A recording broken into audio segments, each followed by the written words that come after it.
Hello, everyone. Welcome to the Newsbrowse News broadcast. North Korea has defended its nuclear weapons development, stating it must protect itself in a world returning to an era of jungle law.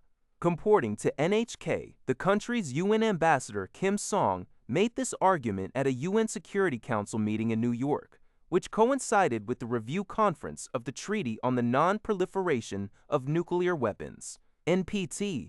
Ambassador Kim accused the United States of being unhesitant about armed invasion and terrorist act against the sovereign states. These remarks followed presentations from a British investigative body, which showed satellite images of vessels loading cargo like coal and iron ore at North Korean ports, in violation of UN resolutions.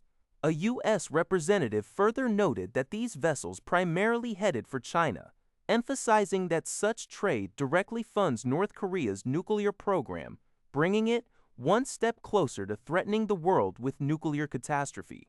Japan's UN ambassador, Yamazaki Kazuyuki, condemned Pyongyang's unlawful nuclear and missile activities as a challenge to the NPT's credibility and urged dialogue. Russia and China, however, reiterated their support for North Korea. North Korea withdrew from the NPT in 2003, and a UN panel monitoring sanctions against it ceased operations in 2024 after Russia's veto. A recent report by British experts warns that Europe's increasing reliance on China's low-carbon green technology is inadvertently guiding the continent sleepwalking into a series of severe economic and national security crises. According to .gyan, the report, co-authored by Michael Collins and Mihail Maiden, identifies 8 distinct risks, highlighting that European governments have failed to adequately consider these threats while promoting Chinese green technologies to meet energy demands and combat climate change. China currently dominates the supply chain, providing 98% of its lithium-ion battery imports. The top threats include supply chain disruptions, long-term economic damage due to weakened European industrial competitiveness, and the potential for China to use green technologies for surveillance.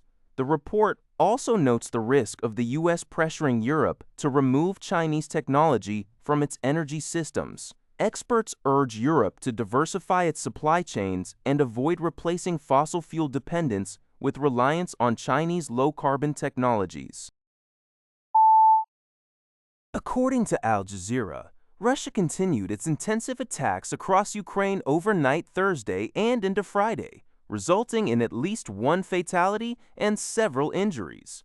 Drone strikes targeted port infrastructure in the southern Odessa region, wounding 2 people and damaging 2 high-rise residential buildings, causing apartment destruction and fires. The Black Sea shipbuilding town of Mykolaiv also experienced drone attacks, leading to damage in the private sector and fires.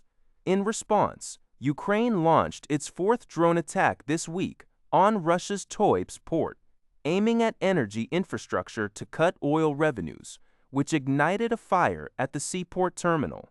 Additionally, central Ukraine's Dnipropetrovsk region was hit nearly 20 times by drones and artillery, damaging infrastructure in Kryvyi Rih and injuring 1.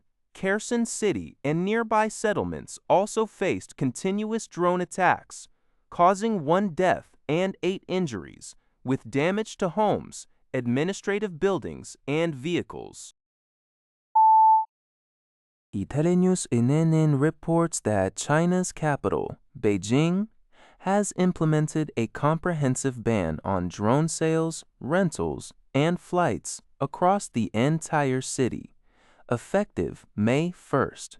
This marks the first time a Chinese city has fully prohibited drone sales.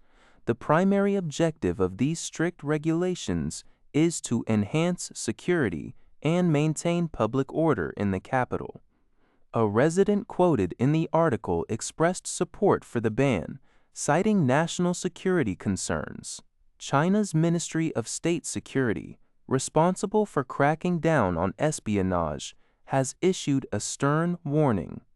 Unauthorized drone flights that threaten public safety, cause fatalities, or result in significant property damage can lead to penalties of over 10 years in prison, life imprisonment, or even the death penalty.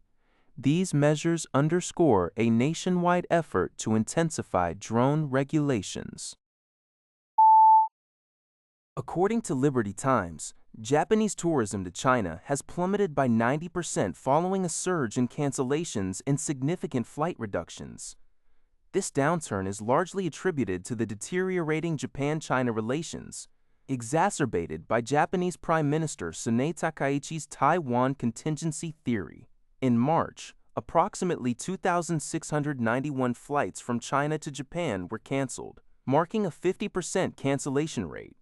Beyond political tensions, Japanese travelers harbor safety concerns, prompted by incidents like the 2024 attack on a Japanese school bus in Suzhou and the death of a Japanese child in Shenzhen. Additionally, reduced enthusiasm for travel to China and rising fuel costs due to Middle East tensions have created a triple blow for the industry. Industry insiders, as reported by Japan's Kodo News Chinese website, believe a recovery in the Japanese tourism market to China is unlikely until bilateral relations improve and flight capacities increase. This drastic decline has severely impacted Chinese-Japanese-speaking tour guides, with many facing unemployment and income drops of up to 90%.